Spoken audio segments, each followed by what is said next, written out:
Juin 1940. Adolf Hitler pose aux côtés de Fallschirmjäger, des parachutistes qui viennent de faire tomber la forteresse la plus puissante d'Europe, Ebenemal. Un monstre de béton censé tenir plus d'un mois sous les bombes et les obus. Pourtant, moins de 100 hommes ont suffi à le neutraliser en quelques heures. Aussitôt, la propagande du Reich s'est emparée de l'événement. Les parachutistes deviennent des héros, presque des surhommes. Les chevaliers du ciel, surentraînés, suréquipés. Rien ne peut leur résister.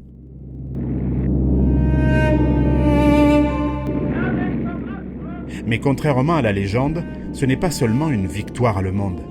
C'est aussi l'histoire d'une armée belge qui n'a pas compris que l'art de la guerre était en train de changer.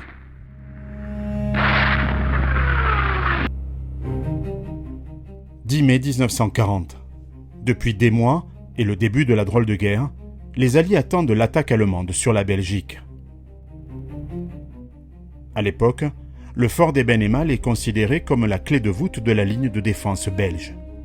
Située au nord de Liège et sur la frontière avec les Pays-Bas, la forteresse, dont l'emprise ne couvre pas moins de 75 hectares, tient sous son feu les ponts situés sur le canal Albert. Sur le papier, elle a donc du répondant. Construite entre 1932 et 1935, le long d'un canal en partie taillé dans la roche, le fort d'Ebenemal est conçu pour survivre à un siège de plusieurs semaines.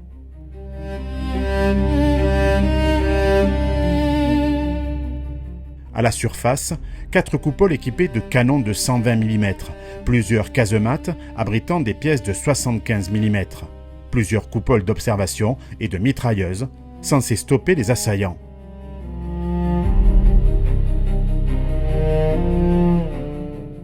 Le fort est conçu pour résister à tout, sauf à ce que le haut commandement n'avait pu imaginer. La garnison, composée de 1200 hommes dont 600 artilleurs, est dirigée par le major Jean Jotran. De ces hommes, il dit « Ils sont médiocres et manquent de conscience professionnelle ». Pire encore, cette immense forteresse est jugée totalement inutile, et ce dès le mois de janvier 1940.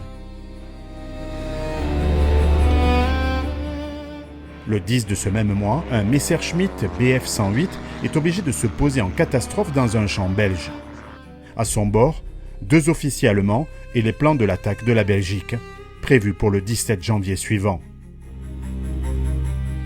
Prévenu, le commandant en chef des armées françaises, le général Gamelin, établit son plan de défense.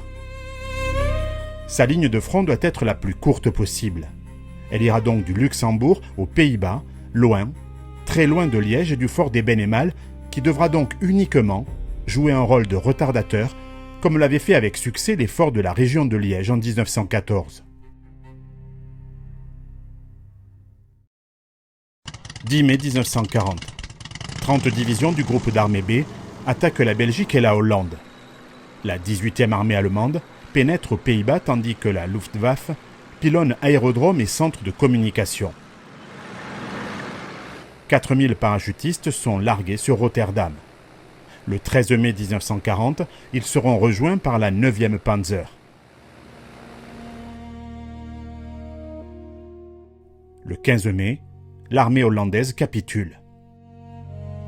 Plus au sud, c'est la 6e armée allemande qui devra neutraliser les ponts et les forts du canal Albert pour avancer ensuite dans les plaines belges afin d'y attirer les forces franco-britanniques. Les 200 parachutistes du groupement Corps vont donc ouvrir la voie en s'emparant des ponts et des positions fortifiées. C'est le groupe Granit, composé de 11 planeurs et de 84 sapeurs parachutistes, dirigé par le lieutenant Rudolf Witzig, qui devra s'emparer d'Ebenemal. L'opération est millimétrée. Les Fallschirmjäger emporteront 2 tonnes d'explosifs, notamment des charges creuses, possédant un fort taux de pénétration dans l'acier et le béton. Ils seront également munis de nombreux lance-flammes. Pourtant, cette attaque par le ciel ne devrait pas être une surprise. Depuis plusieurs années, certains observateurs redoutent ce type d'assaut. Les plans de l'attaque saisis au mois de janvier 1940 ont confirmé la possibilité d'une opération aéroportée d'envergure. Au mois d'avril, des Fallschirmjäger étaient déjà intervenus en Norvège. Il faudrait donc adapter rapidement les défenses du fort en les dotant d'armes anti-aériennes.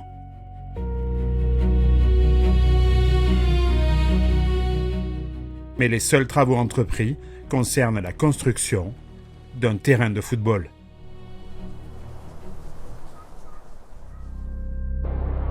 Dans la nuit du 10 mai, des appareils allemands traversent le ciel, moteurs coupés.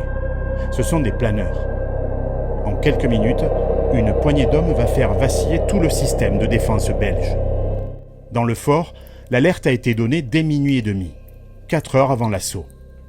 La procédure veut que la garnison soit en mesure de se défendre en moins de 30 minutes. Premier problème. Pour éviter l'humidité, les caisses de munitions ne peuvent être ouvertes qu'avec une autorisation spéciale. Deuxième souci. Les soldats censés servir les mitrailleuses sont réquisitionnés. Aussi fou que cela puisse paraître, à 1h du matin, le major Jotran demande à tous ses hommes de déménager les bâtiments administratifs qui sont à l'entrée du fort. Enfin, la procédure impliquait que les artilleurs battent le rappel des unités d'infanterie stationnées dans le secteur pour défendre la place. Pour avertir les renforts, les artilleurs devaient lancer une salve de 120 mm aux 4 points cardinaux. Mais là aussi, l'histoire est folle. Les percuteurs des canons ont été montés à l'envers. Il faut les démonter et les remonter. L'alarme ne pourra être donnée qu'à 3h25, 3 quarts d'heure avant l'attaque. Trop tard.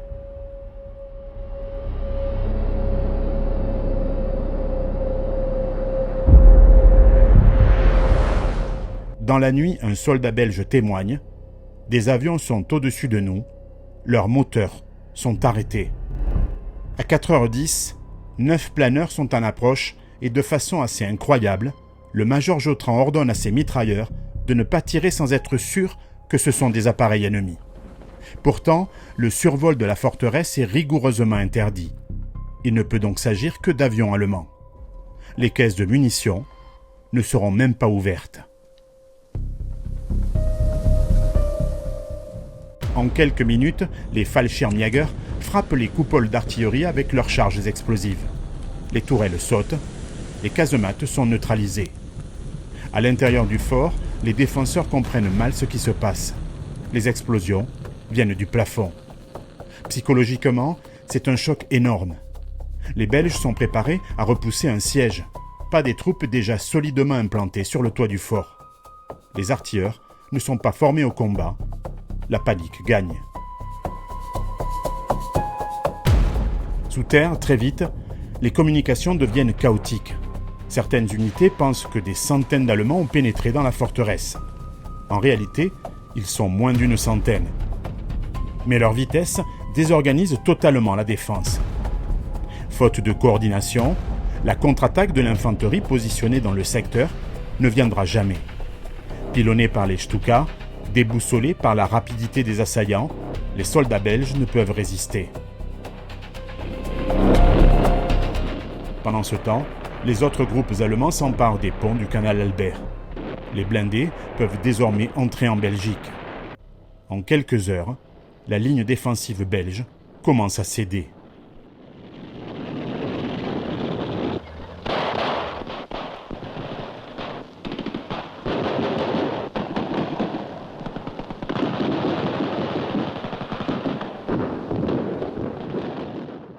Le 11 mai 1940, Ebenemal capitule. Les Allemands ont perdu 6 hommes, les Belges 25, et ils comptent 60 blessés. Le fort réputé imprenable est tombé en moins de 36 heures. Pour les Alliés, le choc est immense, car à Ebenemal, ce n'est pas seulement une forteresse qui s'effondre, c'est aussi toute une conception de la guerre que le haut commandement avait refusé de considérer. Avec quelques dizaines d'hommes, des planeurs silencieux et une arme nouvelle, l'Allemagne vient de démontrer qu'aucune fortification n'est désormais invulnérable. En Belgique, c'est 10 et 11 mai 1940, une autre forme de guerre plus moderne vient de débuter.